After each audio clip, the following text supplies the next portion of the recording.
Shamil might not like me for who I am.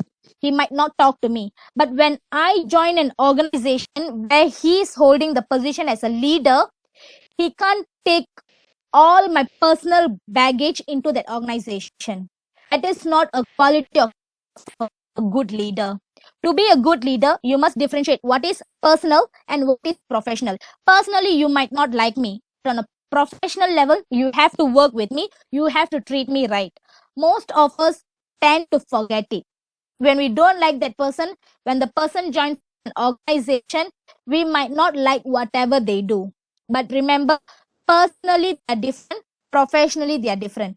Personally, they might be a person you might hate because, but professionally, they are your board member. So you have to treat them right. You have to listen to what they say. You have to take into consideration of all their suggestions, of all their advices to you. And you have to treat them the way you treat others.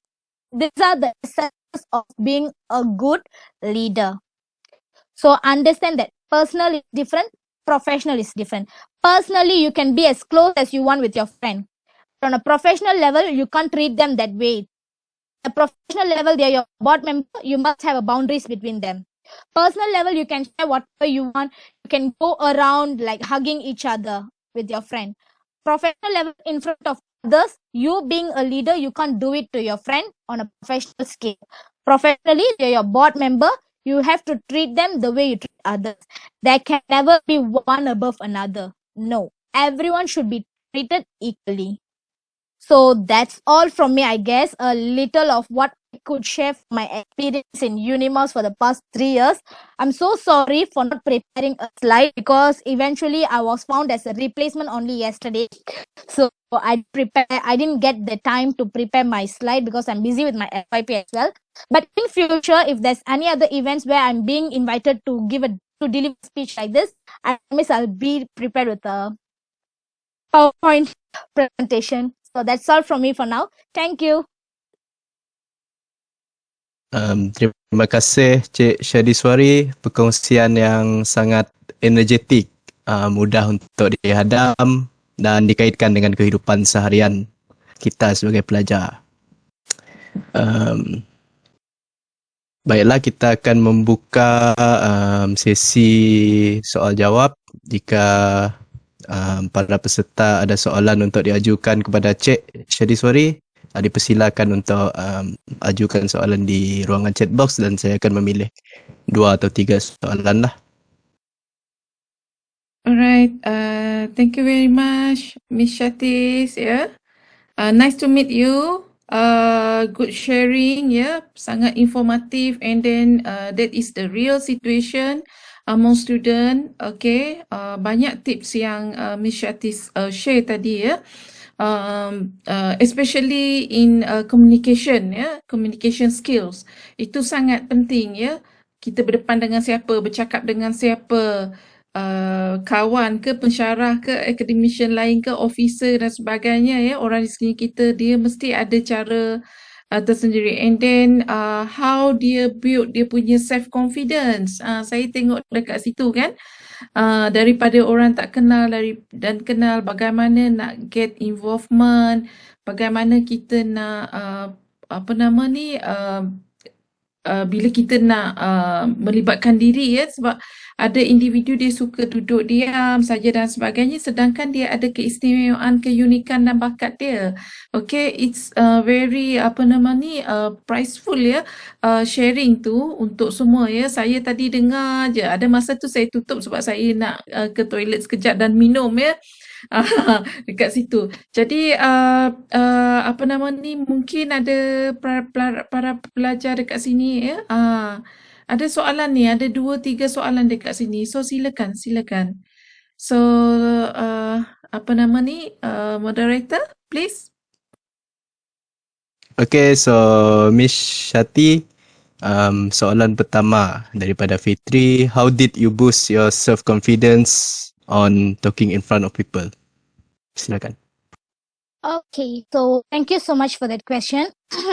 Talking about self-confidence, okay, I think this might be a challenging question to me because I have always had people asking me, how can you talk so fluently on that stage? Imagine I might look confident when I go up the stage, but the moment I'm holding that microphone, I can still feel my hands are shaking. But then it's all about how you portray yourself on that stage. People see you as confident, but then only you know how baglata you are on that stage, right? But then the thing is, when you know what you are doing, before you go on stage to deliver a speech, you have to be prepared with all your points on what you're going to talk about. Before you meet someone, you must know who you are meeting and what you're going to talk to that person. You have to prepare everything before you are doing something. By doing this, you will know that, okay, I'm well prepared. When you know that you are well prepared, that is more than enough for you to be confident before you're doing something. Even before you're going to an exam hall, we all be nervous before an exam hall, right? But then if we know that we are well prepared, when we are facing that exam paper, we wouldn't be as nervous as we used to be. So that preparation is the key. For you to gain confidence, prepare yourself very well. If you're going to meet a person, you must know who you are meeting and what you're going to do, and you're going to talk to that person about. If you're going to deliver a speech, know what your audience is expecting and know what you are going to deliver, what you're going to talk. So preparation is the key for your confidence. You want to boost your self-confidence.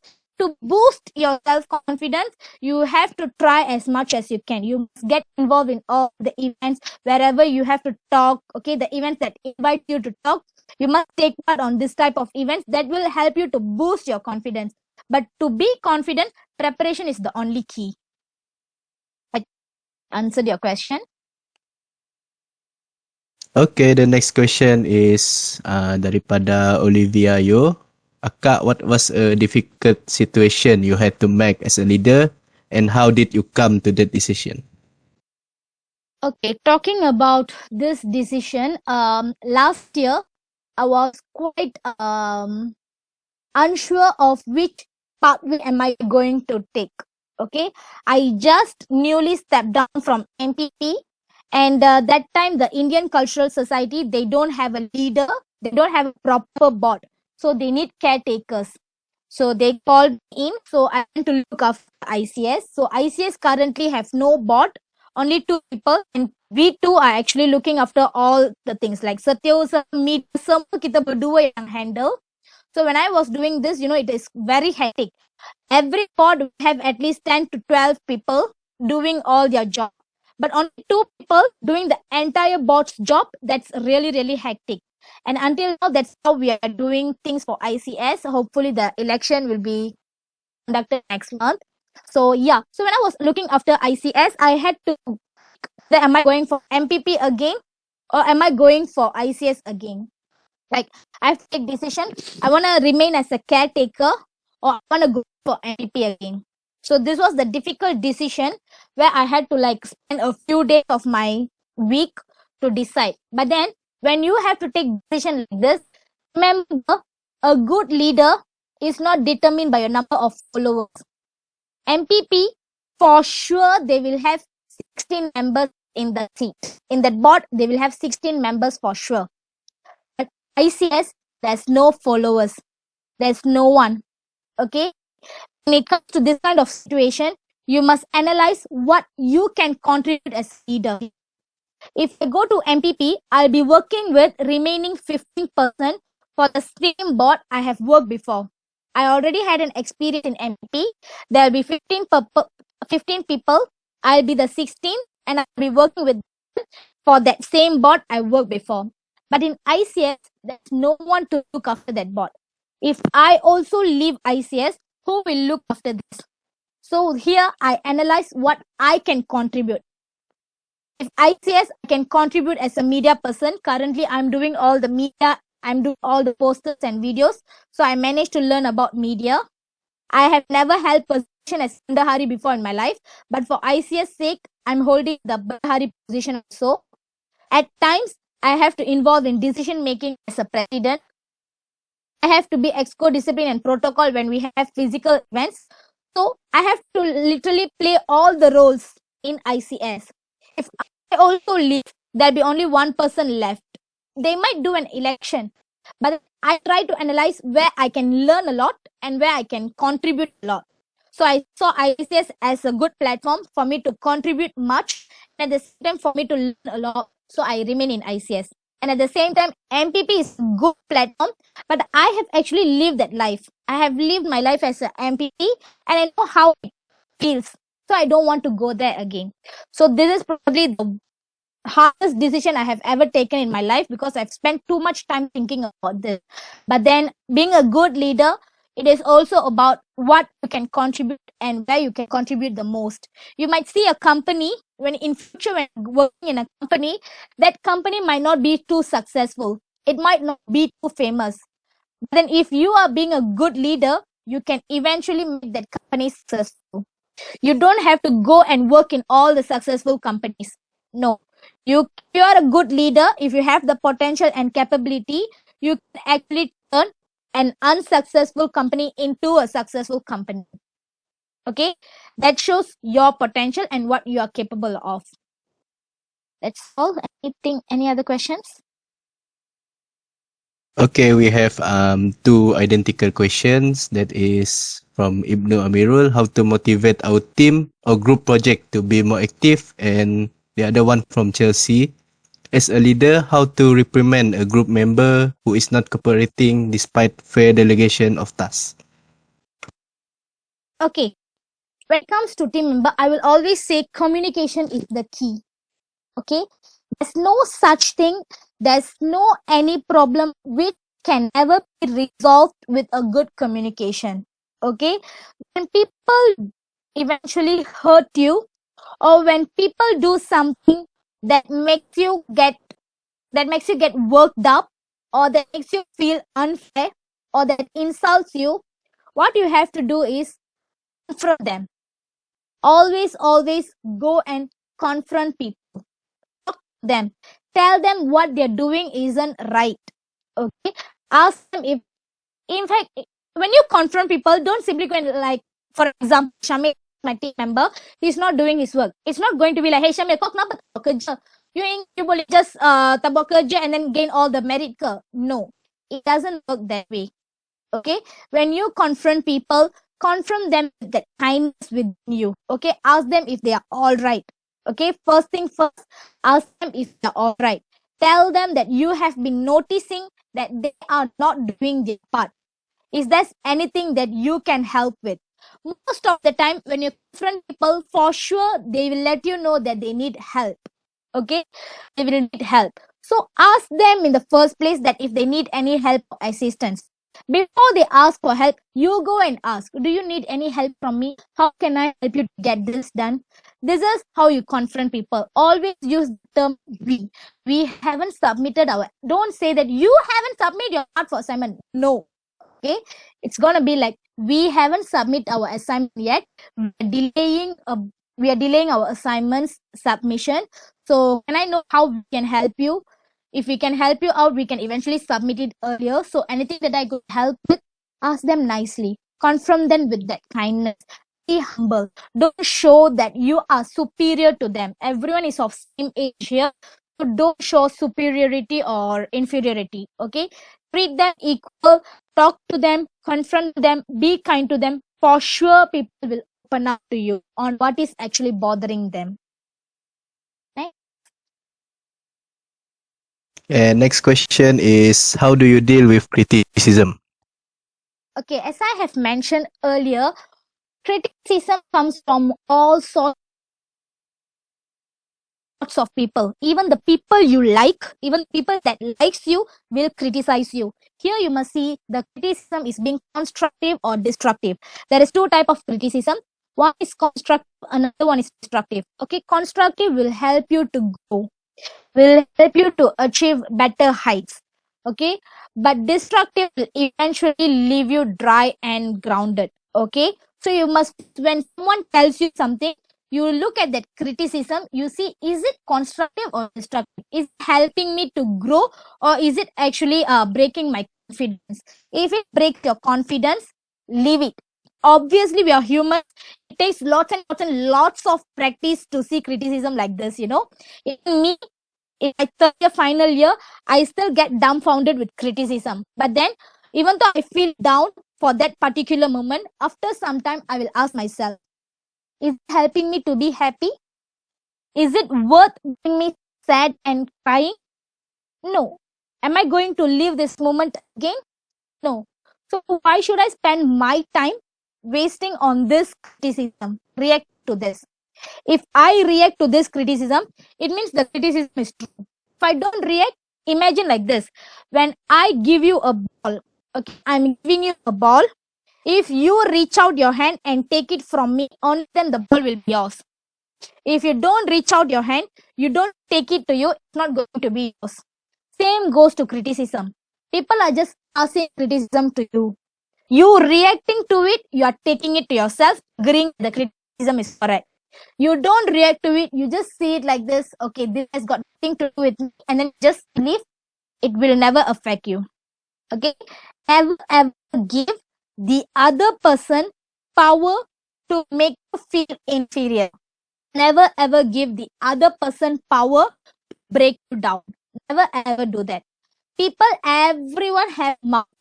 Everyone has phone. Everyone can comment whatever they want. Everyone can talk whatever they want. You can't go and seal everyone's mouth. What you can do is seal your ears and eyes. Okay? See and listen what promotes your growth.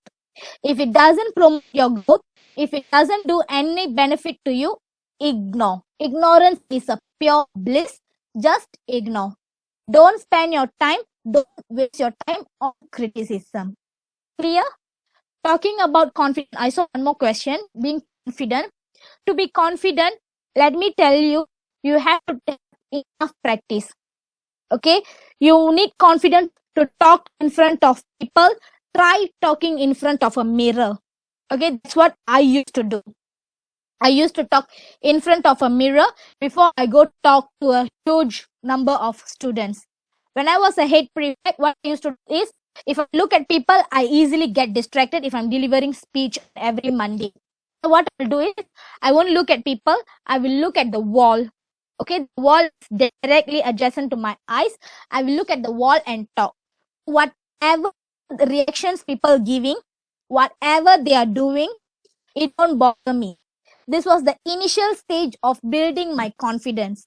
Okay, initial stage. Soon after you gain confidence, once you're good with talking in front of people, you must start looking at people's face. Why? Because everyone's reaction will show how you're talking. If people are reacting very interestingly to your speech, meaning your speech was interesting. If people look bored, meaning your speech is bored. Okay, so for initial stage of building your confidence, you look at a wall or something adjacent to your eyes, you talk. Okay, so it will help you to boost confidence when you're talking in front of a large group. Okay, but after you're convenient with talking in front of a large group, what you do, try to talk looking at everyone's face, look at everyone's reaction. That will help you to enhance your speech. That is how I gain confidence, basically. That's all. Okay, so the last question adalah dari saya sendiri. I'm interested to hear your opinion on, should you feel down when you don't get the recognition you feel you deserve? Should you feel down? Okay. Thank you so much for that question. We are all humans, right? We all have feelings. We all have emotions. Okay? React to your emotions. Okay? You feel sad, react to it. You want to cry, just cry. You want to be happy, just react to your emotions first. Don't ignore your emotions. Never ever do it, yeah? If you want to feel down, you want to spend some time alone, do it. But after doing that, think properly. Are you doing anything just in order to get recognition? By getting that recognition, what are you gaining? For an example, Shamil is the head of an organization. Shamil is doing something very awesome. Like whatever he's doing is so damn awesome. But then he isn't getting the recognition. First question, are you just doing your role as a leader, as a president of that organization to gain recognition? Even if you gain that recognition, how long is it going to last? Is it going to come with you for lifelong? That recognition is going to come with you lifelong? No, recognitions are just temporary. Whatever you gain, the satisfaction within you for doing something in a very good manner is permanent. Okay, that satisfaction is important. Recognition, we won't gain it all the time. Not everyone is going to recognize your effort. Not everyone is going to recognize your work. But your satisfaction deep down that, wow, I did it right. I did well. That is far more important. That will help you to progress. That will help you to grow. Not the recognition. Recognition is always temporary. Imagine, let me give you an example. Aishwarya Rai, you all know her, right? She's our Miss World in 1994. Yes, she gained Miss World award and everything. But after winning that award, for 5 years, no one talked about her because she was not a successful actress. She didn't give any hit movies. World's most beautiful woman, but no one talked about her after 5 years she has won that crown. Just because she was not a successful actress. Okay, once she became successful, everyone talked about her. But then when her movie flops, everyone talks bad. So, recognition is only temporary for time being. That satisfaction within you for doing something right is the permanent thing. So, go for that satisfaction. Never go for recognition. That's my advice to you. Okey, baiklah masa mencemburui kita, oleh itu sedikit rumusan yang dapat kita buat daripada perkongsian Cik Syadiswari adalah kita perlu menerima diri kita dengan seadanya. Selain itu, kita juga perlu mengenal pasti kekuatan dan kelemahan diri sendiri. Seterusnya, cari dan ambillah peluang untuk menonjolkan kebolehan diri. Pengalaman juga sentiasa datang dengan pengajaran. Sekali lagi, terima kasih saya ucapkan kepada Cik Syadiswari. Jadi kita akhirkan sesi kedua kita dengan sesi bergambar. Saya mohon para peserta mengaktifkan kamera masing-masing untuk memeriahkan lagi sesi bergambar ini.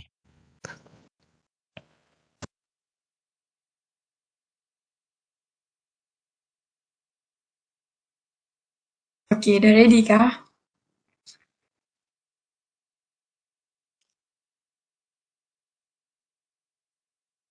One, two, three. Next page. Tak ada. Freestyle. One, two, three. Okey dah. Thank you guys and thank you Miss Saptia. Bye. Thank you, Miss Shatis. Ribuan terima kasih saya ucapkan kepada para peserta yang sangat memberi kerjasama dan memberi penglibatan yang sangat baik sepanjang sesi kita hari ini. Saya harap perkongsian ini memberi manfaat dan pengajaran kepada para peserta dalam usaha untuk terus mencari versi diri sendiri yang terbaik. Sebelum saya mengundur diri, ingin saya ingatkan kepada para peserta dan pelaksana program ini untuk menjawab borang penilaian program Present Yourself, Be You and Shine yang bertujuan untuk menganalisa tahap kepuasan semua pihak, terutama para peserta program ini. Sekian daripada saya. Terima kasih. Kembali kepada pengacara majlis.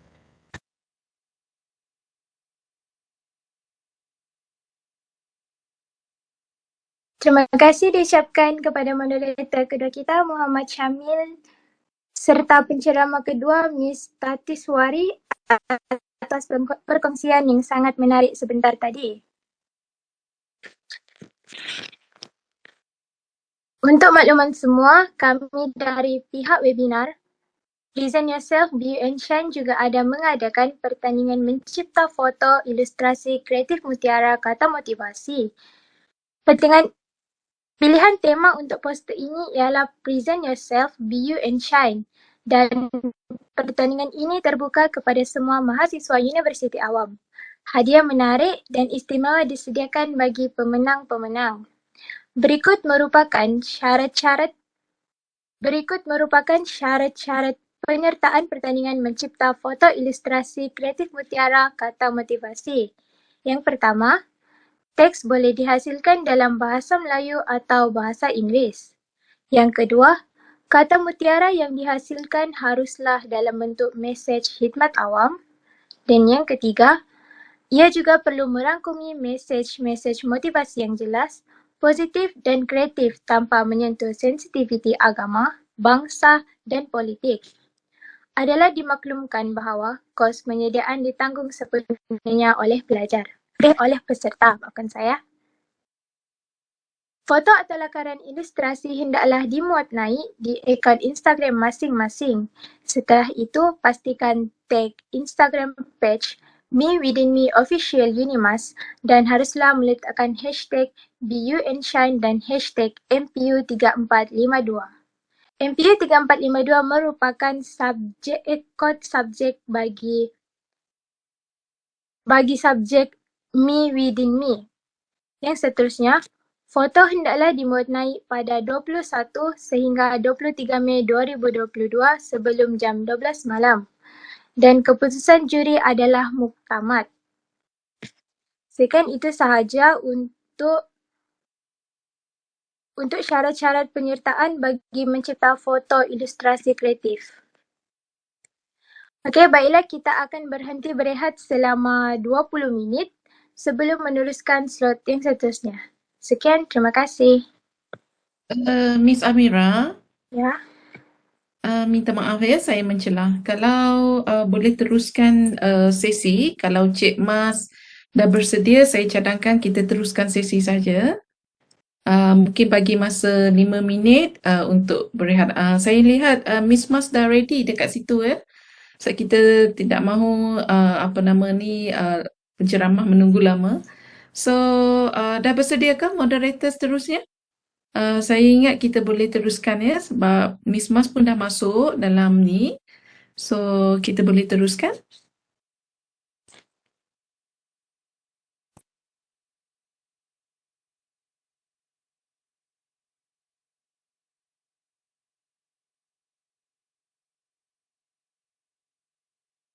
Okey, majlis hari ini diteruskan dengan menjemput moderator terakhir kita, Saudari Fitri binti Rusman.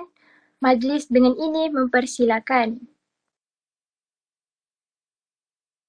Berbalam si awan petang, berdarat muka Tanjung Bidang. Anis kalam, selamat datang. Awal bicara. Bismillahirrahmanirrahim. Dan salam sejahtera kepada semua peserta webinar Me Within Me. Pertama sekali, kami ingin mengucapkan ribuan terima kasih kepada pihak Pusat Pembangunan Pelajar Unimas selaku pihak yang mengelolakan semua aktiviti di bawah kurikulum berkredit. Hai semua, saya Fitri binti Rusman selaku moderator anda yang terakhir pada hari ini. Sesuai dengan tagline kita, janganlah dilupa iaitu Present Yourself, Be You and Shine. Untuk peringatan, setiap hari adalah peluang kita untuk berubah menjadi insan yang lebih baik daripada hari sebelumnya. Teruslah menjadi bersih diri yang terbaik, love yourself more than you want people to love you. Terima kasih semua yang sudi melapangkan masa anda untuk bersama-sama meriakan webinar ini yang telah pun berlangsung daripada pagi hinggalah petang.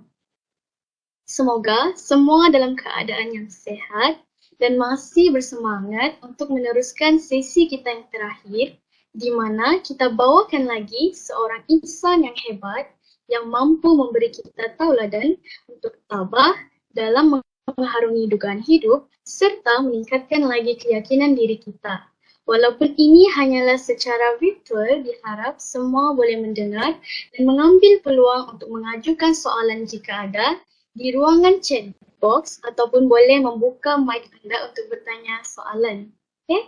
Tanpa kita melengahkan lagi waktu, ingin saya kenalkan kepada anda semua iaitu penceramah kita yang terakhir, Cik Mas binti Jali. Hai Cik Mas. Hai semua peserta, boleh ucapkan hai kepada Cik Mas di ruangan chat box. Terima kasih ya Cik Mas sudi meluangkan masa weekend Cik Mas bersama-sama kami. Okey, untuk pengetahuan semua, Cik Mas ini adalah merupakan pegawai psikologi dalam bidang kaunseling, organisasi dan klinikal. Dan sekarang beliau bertugas di Hospital Miri selama 9 tahun dan mempunyai pengalaman dalam agensi anti danda kebangsaan Pulau Pinang selama 3 tahun. Okey, bersesuaian dengan topik yang akan dirungkaikan bersama dengan Cik Mas, apakah persediaan mental kita semasa mengarungi endemik? Pandemik COVID-19 secara amnya memberi impak yang amat besar terhadap kesihatan mental setiap individu di seluruh dunia dan tidak terkecuali di negara kita. Ia disebabkan berlakunya banyak perubahan dan tekanan dalam kehidupan yang dialami oleh hampir setiap individu, khususnya kepada pelajar. Maka sesuailah dengan topik kita yang akan dirungkaikan bersama dengan Cik Mas, bagaimana pengurusan emosi pelajar semasa endemik. Mari kita rungkaikan dengan lafaz Bismillahirrahmanirrahim, dialu-alukan penceramah kita Cik Mas Nanti Jali untuk merungkaikan topik kita pada petang ini. Dipersilakan. Okey. Terima kasih kepada adik Fitri Rahman dan juga kepada adik-adik pelajar Unimas yang lain ya. Okey, di sini saya mengucapkan terima kasih juga kepada Puan Sabtuyah binti Barahim, okey, kaunselor dari Unimas, dan saya pun sebenarnya student counselling dari Unimas. Saya adalah batch 2006 sehingga 2010 lah. Okey, jadi saya sangat berbesar hati untuk berkongsi dengan adik-adik. Okay, berkongsi pengalaman, berkongsi cara untuk menguruskan stres semasa pandemik COVID-19 dan kita dah beralih ke fasa endemik.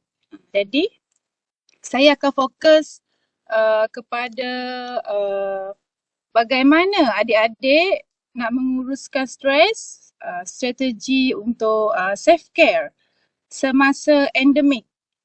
Okay.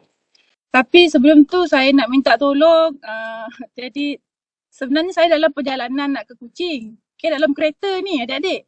Jadi kalau ada soalan tu takut nanti line hilang-hilang, nanti moderator boleh kumpulkan. Lepas tu boleh emailkan kepada saya akan menjawabnya by email satu persatu. Boleh tak macam tu? Boleh tak? Boleh tak Adik Fitri? Boleh. Ya, takut lain hilang-hilang nanti start nanti nampak tudung, nampak kepala saya je nanti. Sebab line ni tak berapa clear. Okay? Okey, Cik Mas. Okay. Alright. Okay. Sebenarnya pandemik COVID-19 ni memberi impak ataupun kesan yang sangat besar kepada semua orang. Kepada orang yang bekerja dekat dekat universiti, dekat jabatan kerajaan, masyarakat. Okey. Contoh ya, bila kita keluar, kita tak pakai mask, kita tak pakai kita tak cuci tangan dan sebagainya, kita rasa macam pelik. Benda tu macam awkward. Kenapa tak pakai mask, kenapa tak cuci tangan? Jadi benda tu sedikit sebanyak memberi impak psikologi kepada kita. Sekejap lagi takut ada polis saman ke dan sebagainya kan. Jadi bila kita dah beralih kepada fasa endemik, mulai tak silap saya awal Mei kot tak silap. Kita tak perlu untuk scan MySejahtera. Betul tak? Jadi bila masuk kedai tu pun saya rasa macam kat mana nak scan ni kan MySejahtera ni. Jadi kita rasa macam janggal jugalah pada awal-awalnya. Jadi bagi adik-adik yang berada di universiti, saya rasa tentu banyak cabaran dan juga stres yang dialami. Okay? Seperti dah lama duduk di rumah. Okay? Lepas tu kena kembali ke kampus. Lepas tu kena panggil lagi, tiket kena cancel. Terutama yang dari Semenanjung tu, tentu banyak keadaan ataupun situasi yang menyebabkan adik-adik rasa stres. Okay? Ada yang mengalami kemurungan, mengalami keresahan. Okay? Bila saya bekerja di hospital, kalau ikut data dari tahun, saya ambil yang latest 2 tahun kebelakangan, 2020 sampai 2022 lah. Okay, sampai April tu. Data pelajar-pelajar universiti yang datang berjumpa dengan kaunselor yang dirujuk oleh klinik kesihatan kerana mengalami stres, depression, okay, dia rasa tepuh duduk kat rumah lama sangat. Seramai saya rasa beratus juga, okay, dalam 300-400 macam tu. Terutamanya pada awal-awal COVID tu, 2020 tu, okay. So 2021 tu dia tinggi sikit, 2022 ni dia agak reda sedikit lah, right? Okay. Kalau kita lihat ya, isu kesihatan mental ni adalah menjadi satu pandemik yang senyap ataupun silent pandemik. Orang yang bekerja dari rumah, mula stres dan sebagainya, orang yang dekat universiti, okay, yang lokal, yang dari luar, okay, dah beli tiket, burn pula tiket dan sebagainya. Lepas tu dah lama duduk kat rumah, dipanggil masuk universiti, okay, nak menyesuaikan diri lagi. Lecturer sampai sekarang, ada yang tak kenal lecturer sampai sekarang tak? Sebab ni saya rasa adik-adik ni tak belum masuk kampus lagi mungkin ada yang belum pernah lagi berkesempatan untuk berjumpa face to face dengan lecturer, berjumpa secara maya macam ni saja. Jadi itu ada satu limitasi yang adik-adik alami, okay? Dan bila saya bekerja di hospital, staff ataupun frontliner pun ramai yang stres.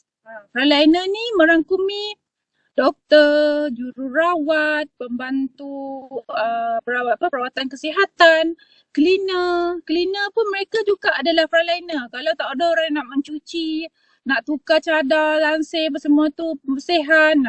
Jadi benda tu jadi makin complicated sebab dalam hospital kes tu sentiasa banyak. Okay, bila dia orang buka center untuk orang yang kuarantin. Sebab saya di Miri ya, banyak tempat-tempat yang digunakan untuk kuarantin dan staff pun mengalami burnout, kelesuan di situ, lesu upaya dalam bahasa Melayu dia. Jadi di situ kita tengok staff kita ada yang kerja shift, tak dapat berganti dan sebagainya, bertukar. Jadi benda-benda macam ni menyebabkan mereka stres. Jadi peranan kami, bagaimana kami menguruskan ataupun membantu menjaga kebajikan staff-staff di Hospital Miri. Kita ada buat macam ni lah. Kita buat talian secara, contoh mereka boleh WhatsApp kami. Kami ada satu center di seluruh Sarawak. Kita ada MHPSS lah. MHPSS ni dia macam talian psikososial. Talian psikososial di setiap negeri ada. Dan di bahagian-bahagian pun ada. Kalau di Miri, kita di hospital, klinik pun ada. Jadi kita dibekalkan dengan telefon lah, right? Lepas tu kita ada sesi PFA. PFA ni adalah psychological first aid. Sebab bila dah dalam keadaan mereka positif COVID, jadi mereka tak dapat nak datang counselling, nak datang berjumpa dengan kaunselor face to face. Jadi macam ni cara kita buat. Kita buat secara guna Zoom, guna Webex dan sebagainya. Itu saja yang kita boleh bantu mereka. Dan tadi saya dah share dengan Nurul Atirah link untuk video berkenaan dengan relaxation ataupun strategi pengurusan kesihatan mental yang baik. Jadi adik-adik nanti boleh buka benda tu. Kalau rasa macam nak pilih dalam bahasa Melayu, boleh pilih yang bahasa Melayu. Dalam bahasa Cina pun ada, bahasa Inggeris pun ada. Jadi, bahasa Sarawak pun ada. Jadi, boleh pilih benda-benda ataupun relaxation teknik tu mengikut kesesuaian adik-adik. Okay? Mengikut kajian morbidity kebangsaan ya pada tahun 2019, menunjukkan kira-kira 2.3% rakyat Malaysia ni atau 1.5 juta ni mengalami gejala kemurungan. Cuma mereka tak pecahkan ikut kategori umur lah. Okay, dia kata 2.3% dan terdapat akan berlakunya peningkatan. Okay, selepas pandemik berlaku. Sebab apa? Sebab banyak perubahan-perubahan yang dialami. Ni saya tak pernah bagi ceramah dalam kereta ni. Kena buat macam kena on the spot lah. Okay, ini adalah cabaran-cabaran yang kita kena hadapi. Okay, dah kena kena terima dan kena ni lah, kena sama-sama lah membantu adik-adik ya. Okey. Selain itu, norma baru ya, sebelum ni adik-adik kalau mendaftar masa first dulu dapat panggilan surat untuk tawaran ke universiti, apa perasaan adik-adik? Semua mute ke ni? Okay, happy. Okay, happy. Lepas tu yang dari Semenanjung dapat tawaran ke Sarawak, apa yang terlintas sekali di fikiran tu?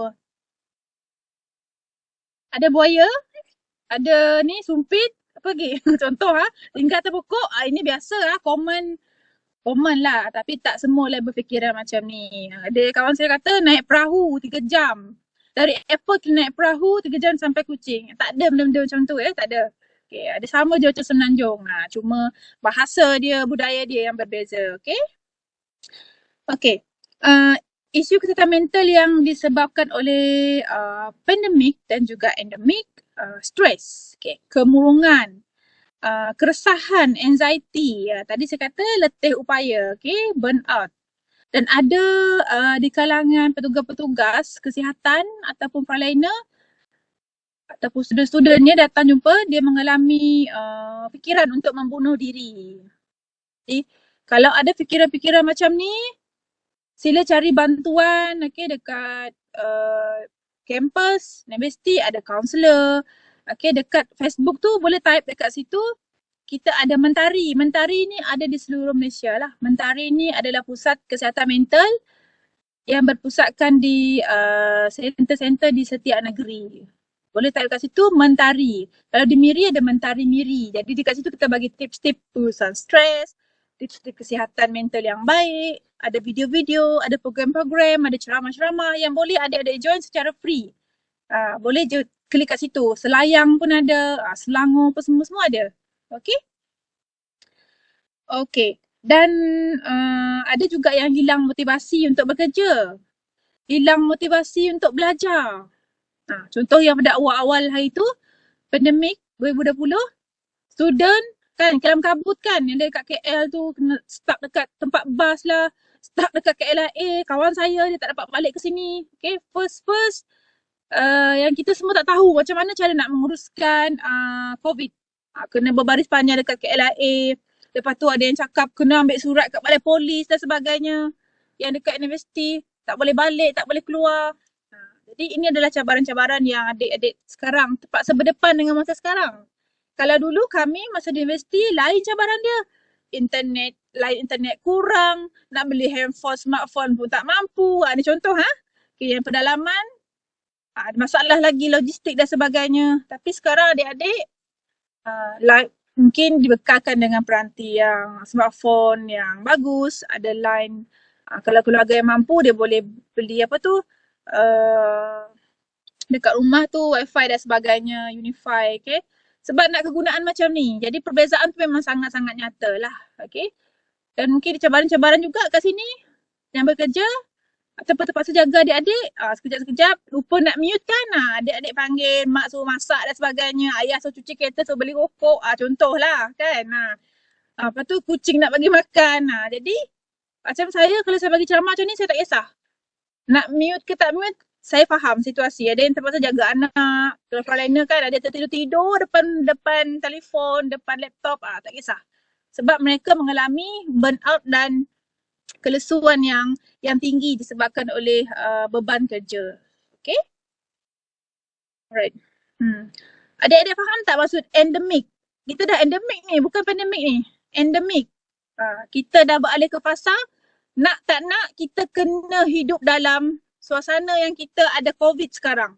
Mungkin saya ni pembawa COVID, mungkin orang luar, mungkin yang masyarakat kat luar sana pun mereka juga orang yang boleh membawa COVID lah kepada orang lain. Cumanya kita kena faham COVID ni tetap akan bersama kita sampai bila-bila. Dan kita kena memahami risiko. Apakah risiko-risikonya terhadap kesihatan mental kita, terutamanya kepada pelajar menjelang fasa endemik. Sebab ia tetap bersama kita, nak tak nak kita kena hidup. Kena pakai mask, datang kat kedai, ke restoran dan sebagainya, kena cuci tangan dan sebagainya walaupun kita tak scan lagi MySejahtera. Kalau kita ada close contact dengan siapa-siapa, kena declare dekat MySejahtera, kena kuarantin sendiri, kena buat test sendiri. Jadi benda-benda macam tu saya rasa adik-adik dah sedia maklum dan tahu. Okey ke tengah hari ni? Ni saya berhenti tengah jalan ni, berhenti tepi jalan. Okey? Okey ke? Kalau okey, bagilah ikon okey ke, tak okey ke. Right. Okey. Okey, kalau kita beralih ke fasa endemik, mungkin ada isu yang lain yang adik-adik akan hadapi lah. Sebab kita belum bebas ya daripada COVID ni. Walaupun sempadan kita dah buka, KLIA tu dia punya international punya flight dah jalan dan sebagainya. Orang dah boleh pergi umrah dan sebagainya. Haji, orang nak pergi haji pun dah akan pergi juga. Jadi benda tu dah bertebaran dah di seluruh dunia ni. Jadi kita kena jaga diri kita sendiri. Okey. Okey. Dan kekangan dan limitasi yang perlu dilalui oleh adik-adik ni memang banyaklah sebab nak kena berhadapan, nak kena nak kena buat kerja khusus ataupun nak kena lengkapkan subjek ni buat secara online, hujung minggu, malam-malam, ada yang tugas buat background lah, ada yang kena jadi kena nak share screen lah dan sebagainya.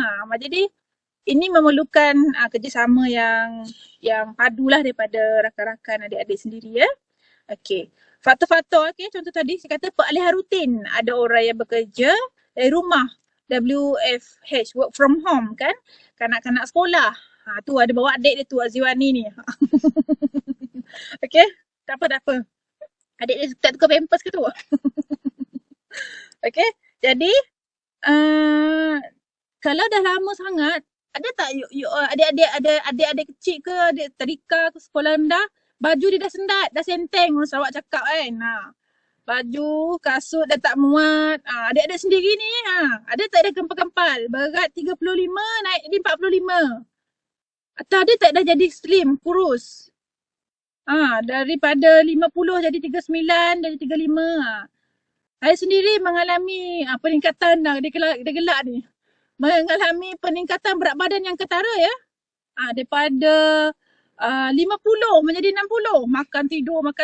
Tak adalah makan tidur. Maksudnya bila kita kerja di rumah, saya tak kerja di rumah. Sebab saya di hospital. Kalau ada macam perlu pergi ke kubur, maksud saya menguruskan jenazah Muslim yang kena dimandikan, disembayangkan. Jadi saya akan bersama dengan ustazah. Saya bagi support dengan family saya. Kita akan buat video bagi tahu dengan family kita dah uruskan jenazah ni, dah sekian-sekian dokumen dia macam mana kita nak hantar. Jadi kita akan pakai baju macam angkasawan tu. Jadi lepas tu memang letih lah. Lepas tu dia macam on call. Kalau ada kerja apa nak buat kena turun. Sampai malam kena turun. Waktu satu ahad pun kena turun juga. Jadi bila makan, turun, makan, tidur, berat badan tu pun menaik secara mendadak. Jadi itu saya katakan tadi perubahan tu memang ketara. Okay? Gaya hidup dan jadual sesana yang berbeza lah. Yang keduanya adik-adik, cabaran kita semua untuk terus mengekalkan SOP. Hari raya ni tadi, saya rasa tak ada orang yang jaga jarak. Hari raya kan naik rumah makan kan. Ada ke orang berbaris cek dulu suhu pakcik, atuk, nenek, tok wan, tak ada kan. Datang-datang bersalam-salaman. Bagi duit raya semua anak saudara. Tak ada ni dah benda-benda macam tu. Tapi tu dah memerlukan disiplin kita lah. Okay? Kena jaga jarak. Kena pakai pelitup muka. Di tempat-tempat yang tertentu lah. Ada arahan yang baru dari SDMC, Sarawak Disaster Management Committee kan. Kalau di Malaysia ni kita ikutlah saranan daripada KKM. Kalau di negeri masing-masing tu ikut saranan. Okay? Jangan melanggar SOP. Dan kalau kita rasa kita ada gejala-gejala macam batuk-batuk, sesama, flu, berterus-terusan, kita rasa macam tak sihat. Kita buat test sendiri. Kena beli dekat farmasi, beli dekat kedai-kedai yang ada jual. Okay? Jangan merisikokan ahli keluarga kita dan rakan-rakan kita. Okay? Kalau kita positif, kena declare dekat MySejahtera dan sebagainya. Okay. seterusnya macam mana kita nak membuat persediaan mental bagi meningkatkan ketahanan diri. Ya, ini yang saya rasa tajuk yang betul-betul bertepatan lah dengan perkongsian saya dengan adik-adik. Ini yang saya buat juga dengan staf saya, frontliner. Okey, penjagaan diri atau self-care yang baik. Okey. Makan secara tetap, okey. Lakukan senaman seimbang, okey. Kalau ada bela kucing tu, pet terapi, belalah kucing, okey. Ini pagi-pagi kena pergi kelas atau online dan sebagainya tu, pakai tudung elok-elok tapi seluar tidur. Lelaki tu seluar pendek. Dan mandi kita gosok gigi lah. Tu kena sendirilah tahu. Okay, jaga. Okay. Alright. Lepas tu, kalau minum kopi tu kena kurang-kurangkan. Sebab kalau you all minum kopi untuk berjaga malas, sebab saya rasa banyak assignment yang you all kena buat. Online kelas ni memang sebenarnya memberi impak yang sangat besar sebenarnya. Sebab terpaksa berhadapan dengan lecturer, dengan kawan-kawan lain secara maya. Jadi you all tak boleh fokus. Face to face punya sesi pembelajaran tak sama dengan maya. Sebab banyak halangan-halangan dia, ya. Okey. Sebab ada kawan-kawan you all atau diri sendiri, ada orang dia faham bila dia tulis. Ada orang dia faham cara pembelajaran ya. Bila dia tengok je dia dah nampak, dia dah faham, dia boleh tangkap. Itu orang yang visual. Kalau macam ni kan saya popek ni kan, dia dah faham dah. Jadi itu adalah orang yang bersifat pembelajaran dia faham secara audio. Kalau macam saya kena buat, saya kena dengar, saya kena tulis. Itu adalah orang kinestetik.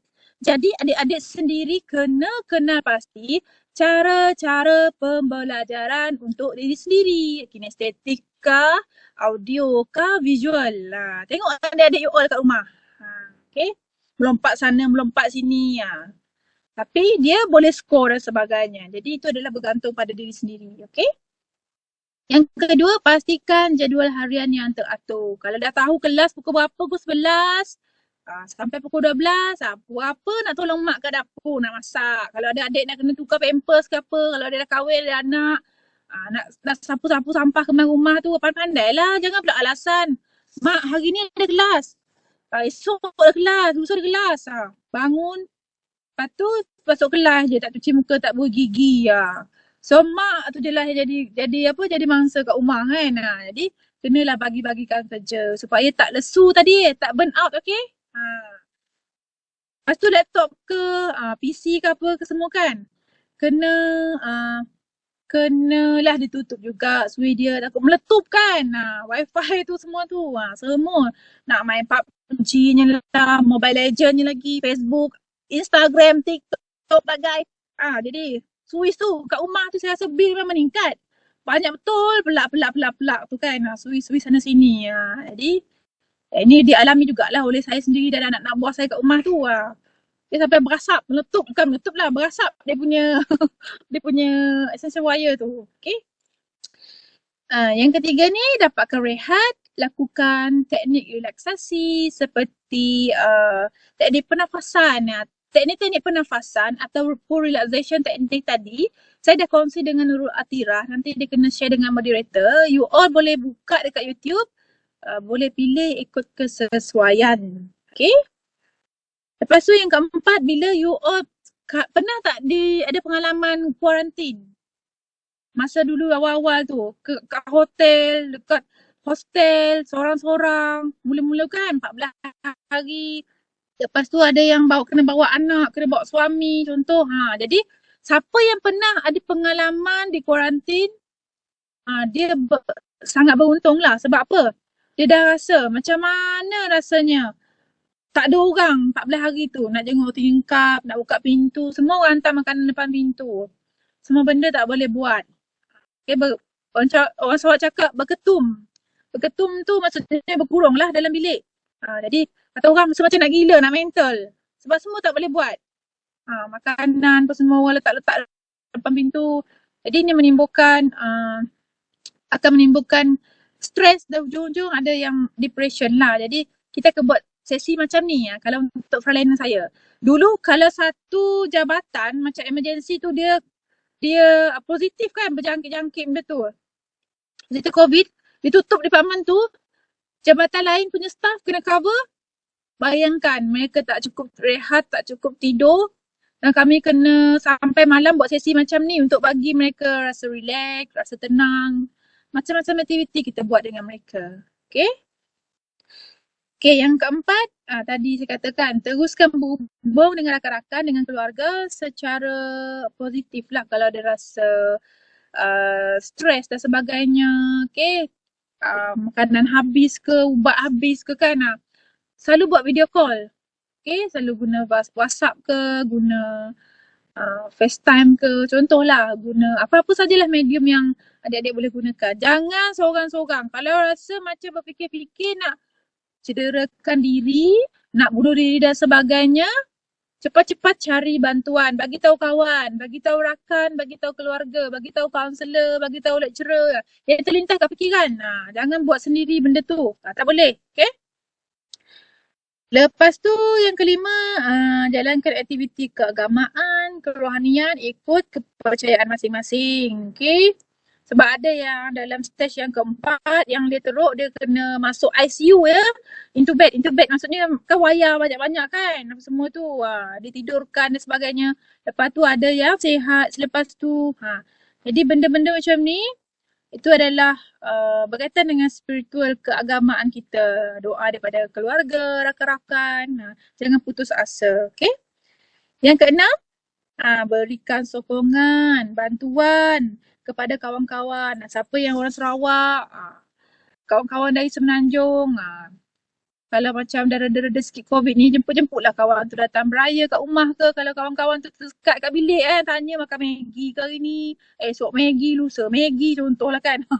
Dekat-dekat ni jenguk-jenguk lah kawan tu. Kalau boleh. Saya tak pasti pengurusan universiti boleh masuk ke macam mana sekarang ni kan. Tapi buat satu grup. Saya rasa setiap batch tu memang dia ada grup WhatsApp kan. Apa-apa tentang pembelajaran dan sebagainya. Pasti you all akan kongsi dalam grup. Okay? Jangan tinggalkan kawan-kawan ni. Okay? Nanti kalau masuk kampus, kalau semester ketiga ke apakah ada rezeki, baru berjumpa kawan-kawan. Bawa lah kawan-kawan tu jalan-jalan. Kongsi-kongsi, beli makanan dan sebagainya. Bawa tempat-tempat menarik. Jadi saya rasa jangan pinggirkanlah kawan-kawan yang dalam keadaan yang resah, kemurungan, okey? Okey, yang ketujuh, refleksi diri, ambil maklum ya, kena pasti.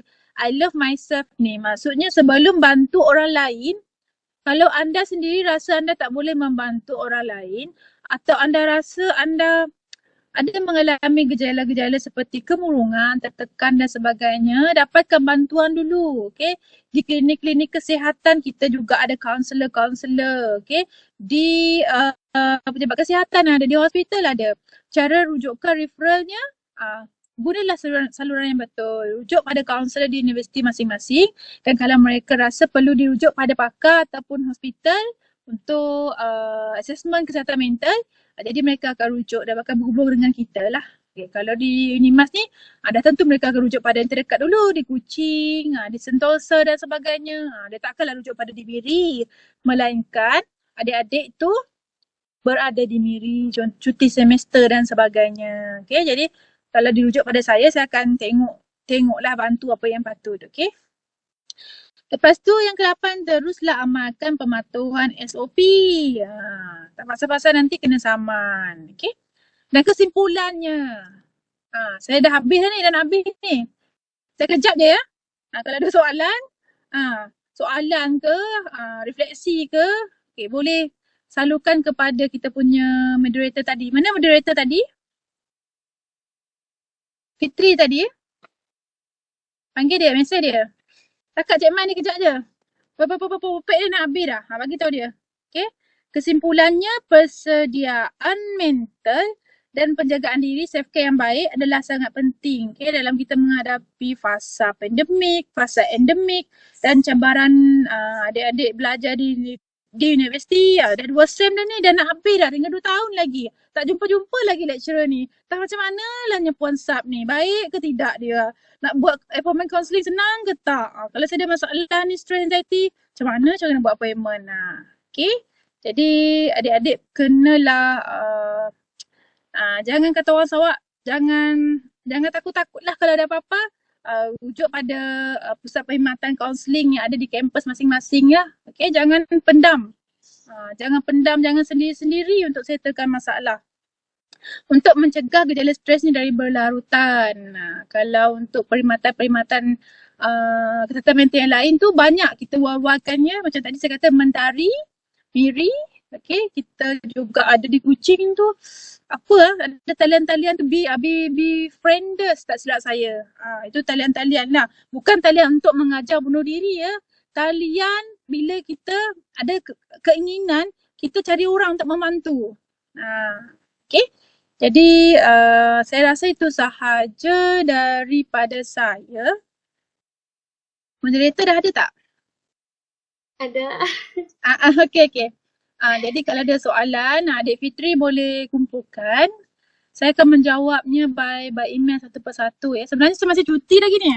Okay, tapi tak apa. Untuk adik-adik, sebab saya pun pernah belajar di UNIMAS. Jadi saya rasa CSR lah untuk membantu adik-adik sekalian dan semoga maju jaya. Terima kasih kepada Adik Fitri selaku moderator kita.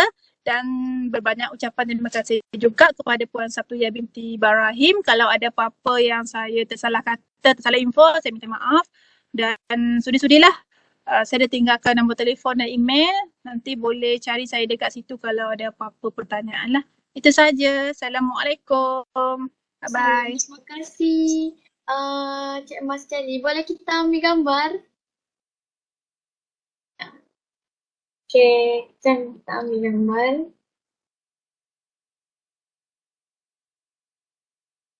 Satu, dua.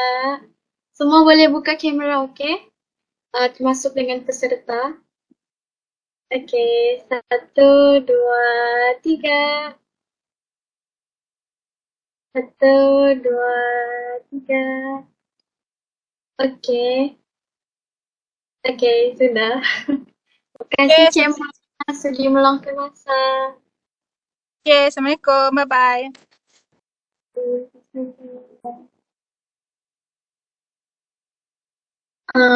Diharap semua peserta jangan lupa untuk mengisi borang keberkesanan yang akan diletakkan di ruangan chat box. Saya serahkan majlis kepada pengacara majlis, Saudari Nurul Amira.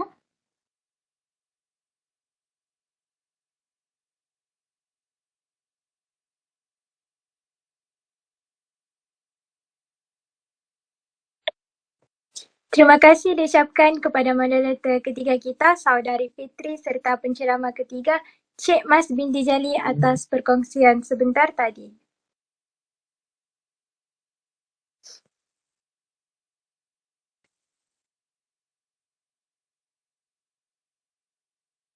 Dengan berakhirnya sesi bersama moderator dan penceramah yang terakhir, maka webinar kita sudah hampir berada di kemuncaknya. Sebelum melabuhkan tirai, suka untuk saya ingatkan kepada semua peserta yang terlibat untuk mengisi borang keberkesanan dan pastikan nama atau butiran yang telah dihantar di dalam borang pendaftaran adalah tepat dan betul bagi tujuan penyediaan e-sijil. Sijil akan disiapkan dalam tempoh 2 minggu. Sekiranya ada masalah atau sebaliknya,